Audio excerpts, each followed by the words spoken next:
Gravity and Grace by Simone Weil. The Self. We possess nothing in the world. A mere chance can strip us of everything, except the power to say I. That is what we have to give to God.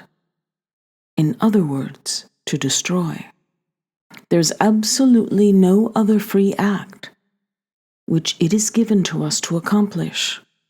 Only the destruction of the I. Offering. We cannot offer anything but the I. And all we call an offering is merely a label, attached to a compensatory assertion of the I. Nothing in the world can rob us of the power to say I.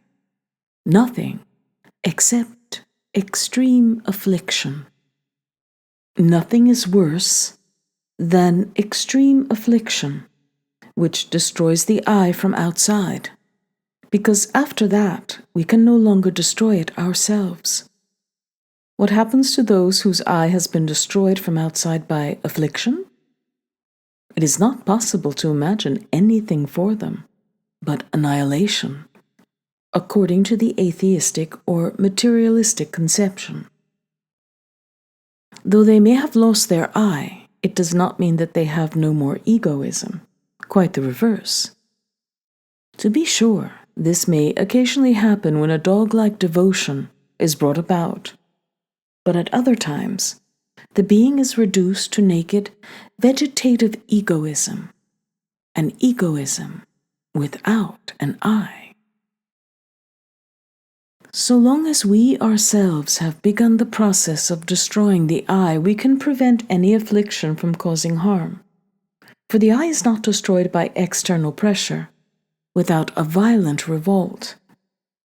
If for the love of God we refuse to give ourselves over to this revolt, the destruction does not take place from outside, but from within.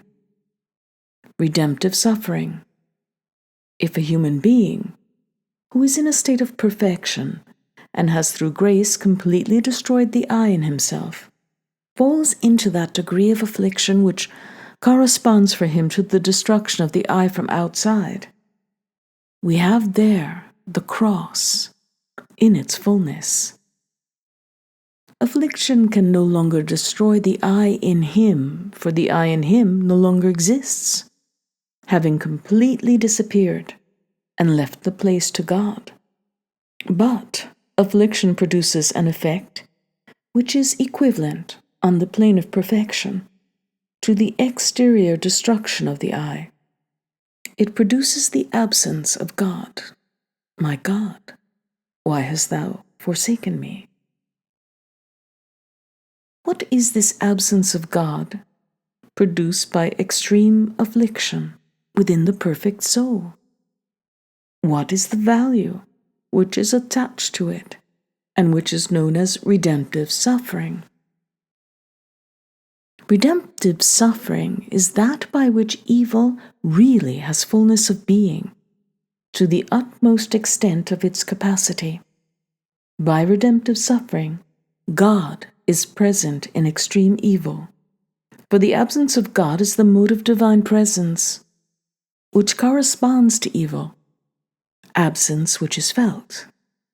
He who has not God within himself cannot feel his absence. It is the purity, the perfection, the plenitude, the abyss of evil, whereas hell is a false abyss. Hell is superficial. Hell is a nothingness, which has the pretension and gives the illusion of being. Purely external destruction of the I is quasi-infernal suffering. External destruction, with which the soul associates itself through love, is expiatory suffering. The bringing about of the absence of God in a soul completely emptied of self through love is redemptive suffering. In affliction, the vital instinct survives all the attachments which have been torn away and blindly fastens itself to everything which can provide it with support. Like a plant fastens its tendrils.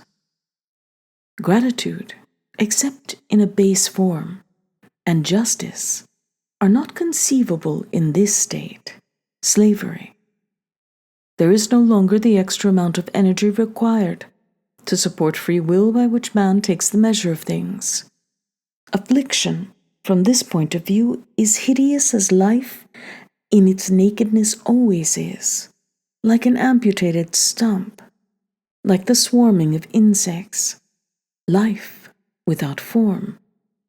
Survival is then the only attachment. That is where extreme affliction begins, when all other attachments are replaced by that of survival. Attachment appears then in its nakedness, without any other object but itself. Hell. It is by this mechanism that to those in affliction, life appears as the one thing desirable at the very time when their life is in no way preferable to death. In this state, to accept death is total detachment.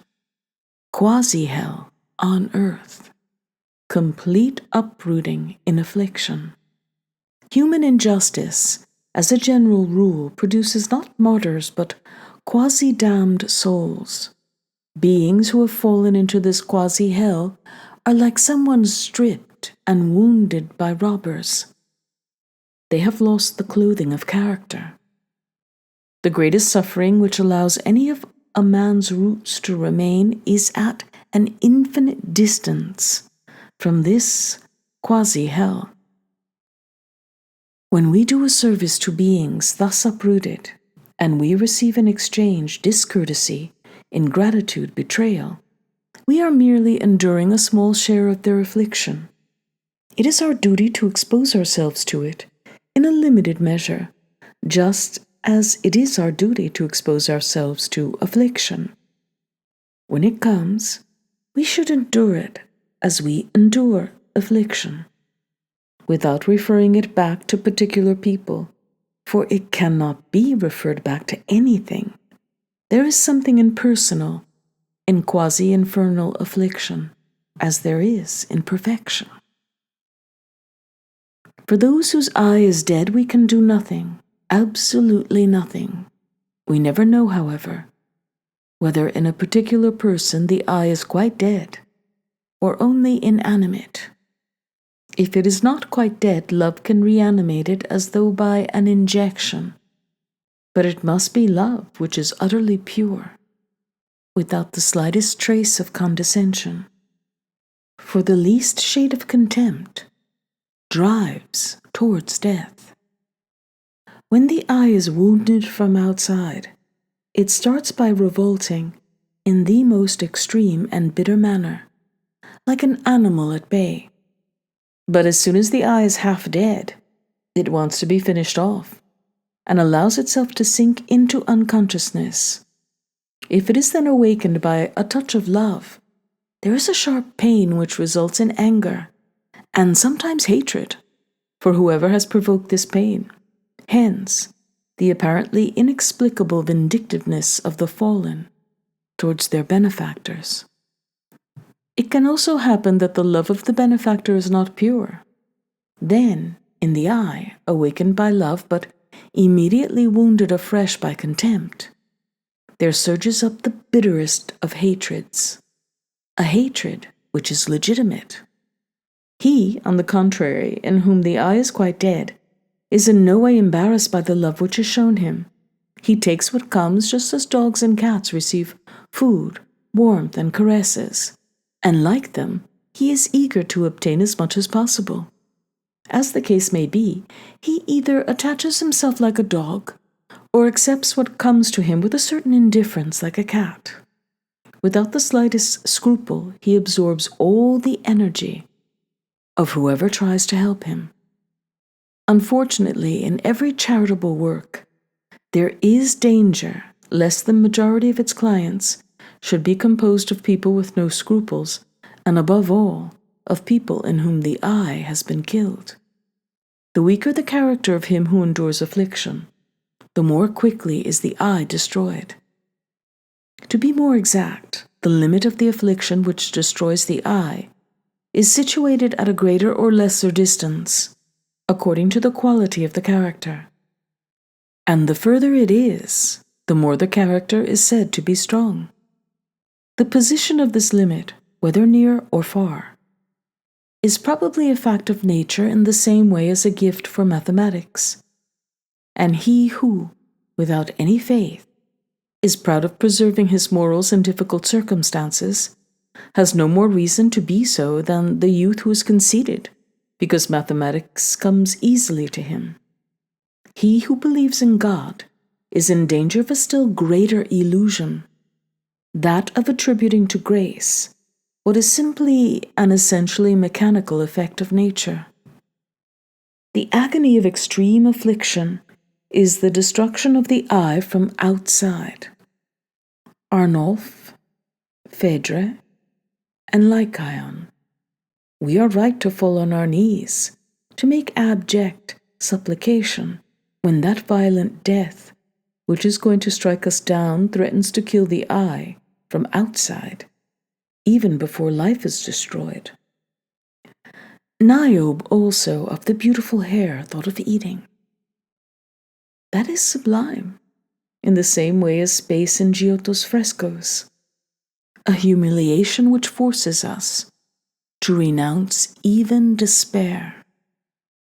The sin in me says, I am all, but this particular I is God, and it is not an I. Evil makes distinctions. It prevents God from being equivalent to all. It is because of my wretchedness that I am I. It is on account of the wretchedness of the universe that, in a sense, God is I, that is to say, a person. The Pharisees were people who relied on their own strength to be virtuous. Humility consists in knowing that in what we call I, there is no source of energy by which we can rise. Everything without exception, which is of value in me, comes from somewhere other than myself, not as a gift, but as a loan, which must be ceaselessly renewed. Everything without exception which is in me is absolutely valueless.